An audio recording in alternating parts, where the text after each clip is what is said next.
नमस्कार दोस्तों, हमारे अक्षत एसएसटी क्लासेस में आपका स्वागत है। आज हम हिंदी का भाग 5 लेकर के आए हैं।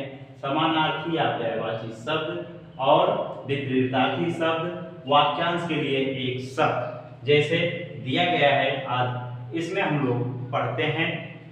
सबसे पहले चलते हैं हम पर्यायवाची या समानार्थी शब्द कैसे कैसे उनके समान शब्द होते हैं या फिर समानार्थी शब्द किस तरह से होते हैं उनके विषय में पढ़ेंगे। किसी भी भाषा में भाव या विचार को व्यक्त करने के लिए कई शब्दों का प्रयोग किया जाता है। ऐसे समान अर्थ वाले शब्द को पर्यायवाची या समानार्थी शब्द कहते हैं। जैसे दोस्तों सरस्वती का पर्यायवाची या समानार्थी शब्द होगा वाचा, शारदा, भारती, भाषा। यह सरस्वती का पर्यायवाची शब्द है। अगला है दोस्तों नदी का है सरिता, तटनी, सरित, तरंगिणी। ये नदी का पर्यायवाची शब्द है या नदी का समानार्थी शब्द है। इन सब के अर्थ एक ही होंगे, शब्द अलग अलग हैं लेकिन अर्थ जो है समान है या एक ही है।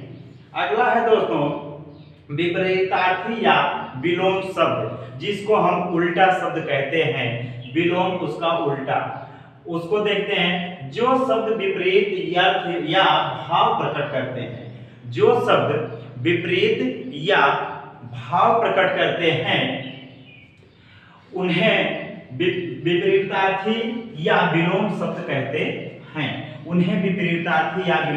कहते हैं। जैसे अभिज्ञ का विलोम शब्द या विपरीतार्थी कहें तो इसका अनभिज्ञ होगा। इसके बाद उपत्यका का होगा अधिपत्यका, उपत्यका का अधिकता होगा। और इसके बाद ऐहिक का विलोम शब्द होगा पारलौकिक। और औदार्य का दोस्तों अनौदार्य। उत्तमण का होगा अधमर्ण। और इसके बाद अगला है दोस्तों तीक्ष्ण का होता है उल्टा कुंठित।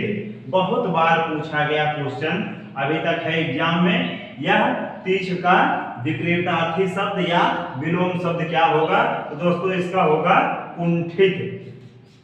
अगला है दोस्तों वाक्यांश क्या है? संक्षिप्तता का मतलब होता है कि छोटा सा। कैसे? बड़े को छोटे में हम कह सकते हैं। संक्षिप्तता एवं प्रभाव वृद्धि के लिए कई बार वाक्यांश या एक शब्द का प्रयोग किया जाता है।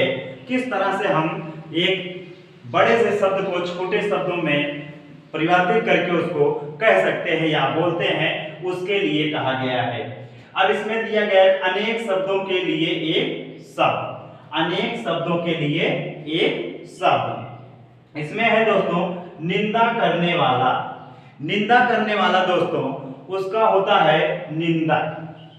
100 वर्ष का समय शताब्दी होता है। परीक्षा लेने वाला परीक्षक होता है। इसके बाद अगला है दोस्तों हृदय को छू लेने वाला दोस्तों हृदय स्पर्शी होता है। जिसमें दया न हो वह निर्दयी होता है। ऐसे भी हम लोग आम बोलचाल की भाषा में कहते हैं यह बड़ा निर्दयी हो गया, इसके कोई दया नहीं है। तो अगला है शरण में आया हुआ।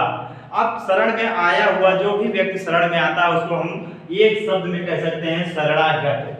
वह क्या होता है? शरणागत। थैंक यू दोस्तों। अगर मेरा चैनल अच्छा लगे तो लाइक, सब्सक्राइब और शेयर जरूर करें। जय हिंद।